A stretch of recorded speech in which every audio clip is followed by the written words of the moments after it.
स्वागत है साथियों, आपके अपने ही चैनल मास्टरमाइंड पे। मित्रों, आज का जो एडिटोरियल है शिक्षा व्यवस्था के ऊपर लिखा गया है, जो जनसत्ता से है।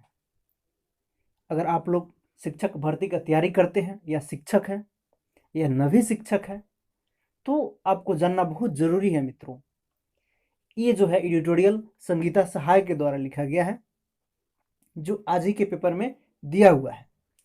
चलिए, टाइटल है, कहा जा रहा है कि सवालों के घेरे में शिक्षा व्यवस्था। सरकार ने मध्याह्न भोजन यानी कि मिड डे मील स्कीम के बारे में आप लोग पढ़ते हैं। साइकिल, पोशाक, छात्रवृत्ति सहित तमाम योजनाओं के माध्यम से बच्चों को विद्यालय की ओर खींचने की कोशिश तो की, लेकिन वह शिक्षा के असल उद्देश्य यानी कि गुणवत्तापूर्ण शिक्षा देने के मामले में पूरी तरह नाकाम रही। ये कहना है संगीता सहाय का।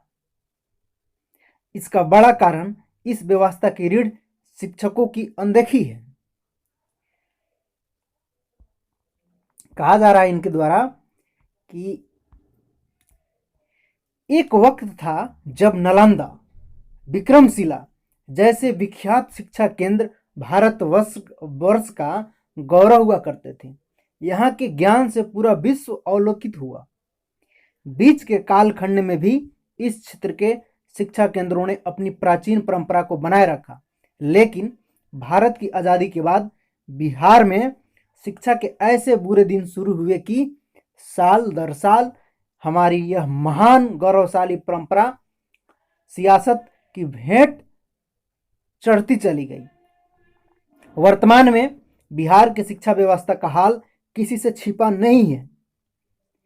चाहे स्कूली शिक्षा हो या उच्च शिक्षा, सबकी दशा एक जैसी ही है, सब गर्त में है।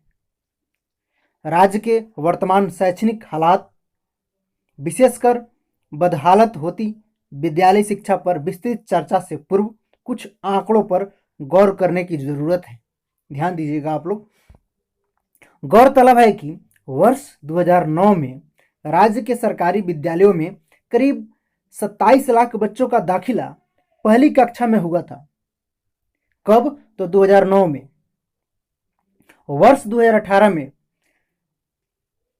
17.98 लाख विद्यार्थियों ने बिहार बोर्ड की मैट्रिक परीक्षा में भाग लिया, यानी कि 17,98,000। ठीक है, यानी कक्षा 1 से 10 तक आते आते 9 लाख बच्चे सरकारी स्कूली शिक्षा से बाहर हो गए। यह स्थिति राज्य की मौजूदा शिक्षा व्यवस्था की ओर बताने के लिए काफी है। वर्ष 2009 में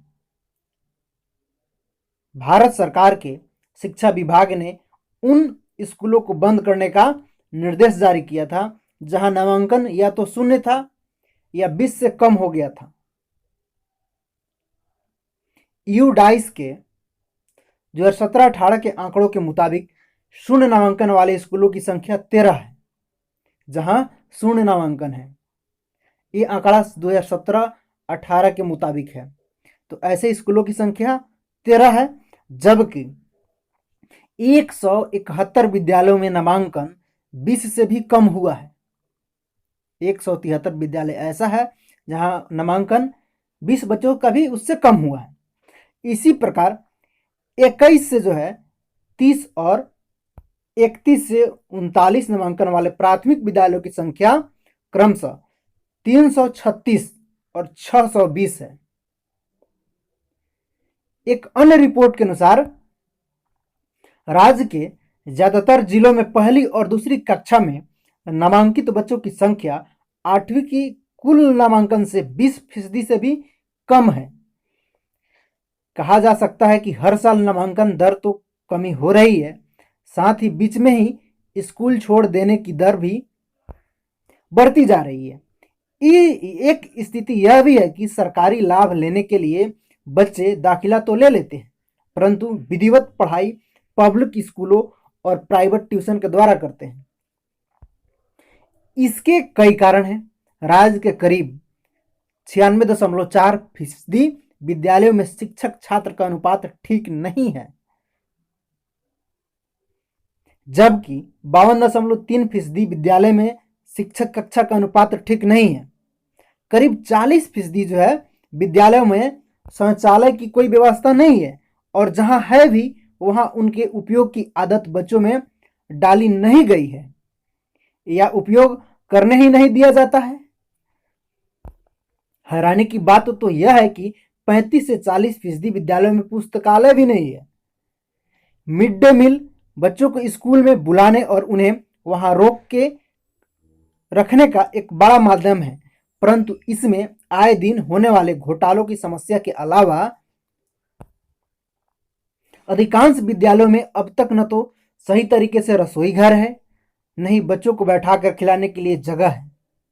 ज्यादातर विद्यालयों में भोजन बनाने के लिए फूस से बने रसोई घर या खुले स्थानों का उपयोग होता है, और बरामदे या कक्षाओं ही बैठकर बच्चे भोजन खाते हैं।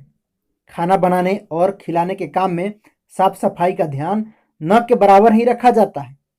जाहिर है वास्तव में सरकार की नीयत और नीति में ही कमी है। बिहार में शिक्षा का अधिनियम लागू हुए ढेर दशक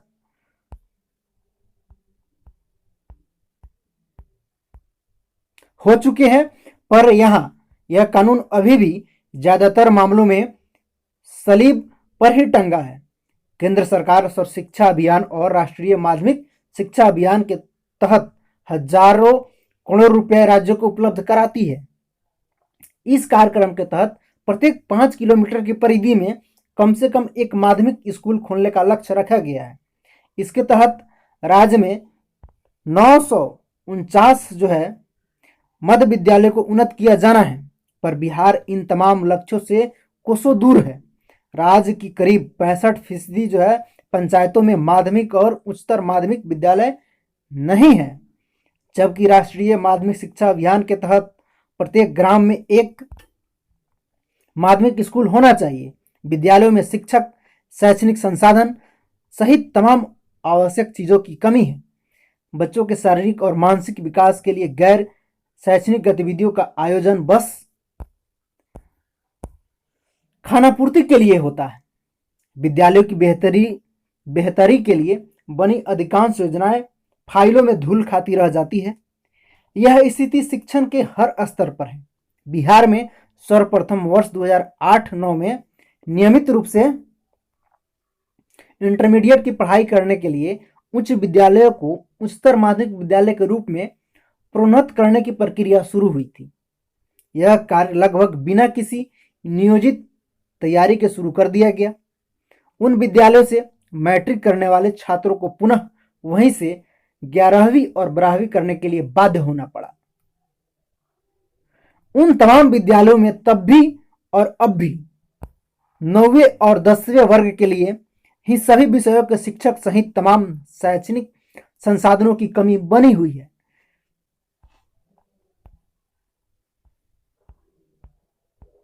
आगे कहा जा रहा है कि इंटरमीडिएट की पढ़ाई के लिए तो व्यवस्था के नाम पर सब कुछ सुन ही है, जबकि कायदे से होना यह चाहिए था कि विद्यालय में 11वीं और 12वीं की पढ़ाई आरंभ करने पूर्व राज्य सरकार उसकी मुकम्मल तैयारी करती।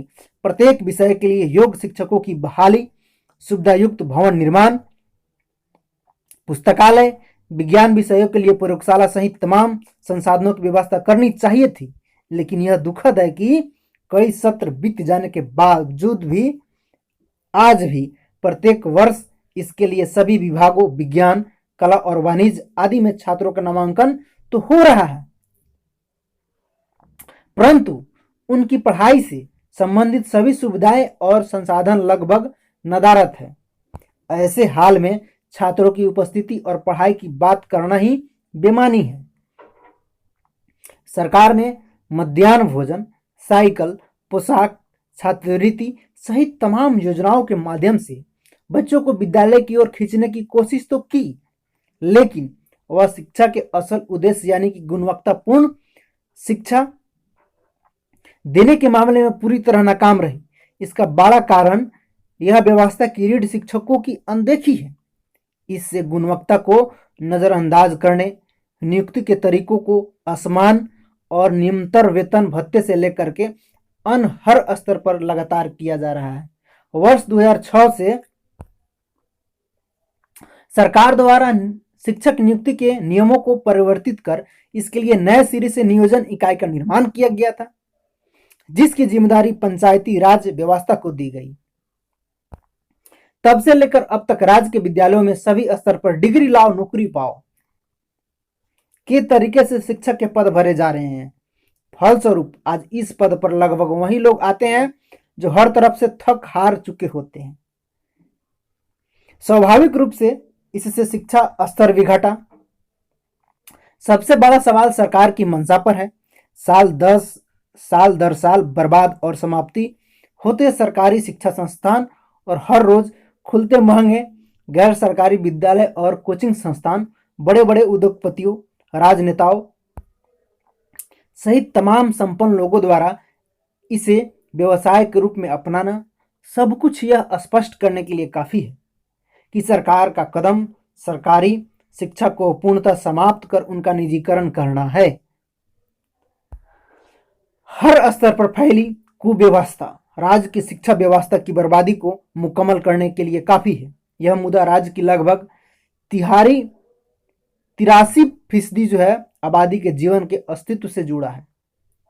तो साथियों, ये लेखक के अपने विचार थे। अगर आपको ये वीडियो पसंद आया हो तो आप इसको लाइक जरूर कर दीजिएगा और आप अपने सारे दोस्तों में इसको शेयर भी कर दीजिएगा ताकि वे भी देख सकें। वीडियो देखने के लिए बहुत बहुत धन्यवाद। हम फिर मिलते हैं नेक्स्ट वीडियो में। जय हिंद, जय भारत।